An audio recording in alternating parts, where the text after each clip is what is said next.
Давно хотела сделать этот эксперимент. Кеуде питьевая вода. Корал майының қалай жұмыс жасайтынын көрсеттім деп тұр да. Йод. Йодты мен қазір алып, осы екі суыма да бірдей тамызамын. Араластырамыз. Судың түсі қоңыр болды, я. Енді представьте, біз күн сайын осылай улы газдармен демаламыз. Тамақ арқылы кіретін паразиттер бар. Біздің ағзамыз осындай ластанып жатыр қазіргі кезде, мысалы. Енді корал майынды аламын. Ағзамызға түскен бар уларды 80% суда шығаруға жұмыстанады. Міне ашамын, қараңыздар. Көздердің ішінде біреуіне саламын. Енді араластырамыз. Көрдіңіздер ма?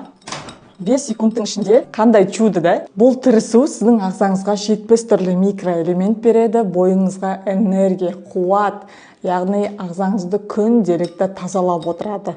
Дәл осылай, мысалы, сіз дұрыс тамақтанбадыңыз, сырттағы улы газдар, осының барлығын күнделікті осы тірісу ішіп жүретін болсаңыз, осылай ағзаңызда тап-таза болады. Зәр арқылы осылай барлығы шығып кетеді. Енді йод тұр.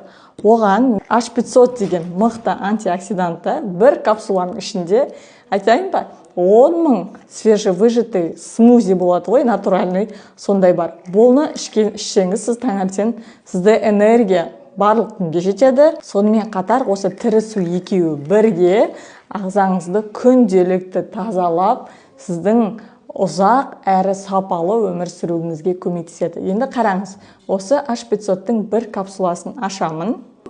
Именно йод құйылған суға, қараңыздар, 1, 2, 3 секундтың ішінде қараңыз, суымыз қандай аппақ и тап-таза болды.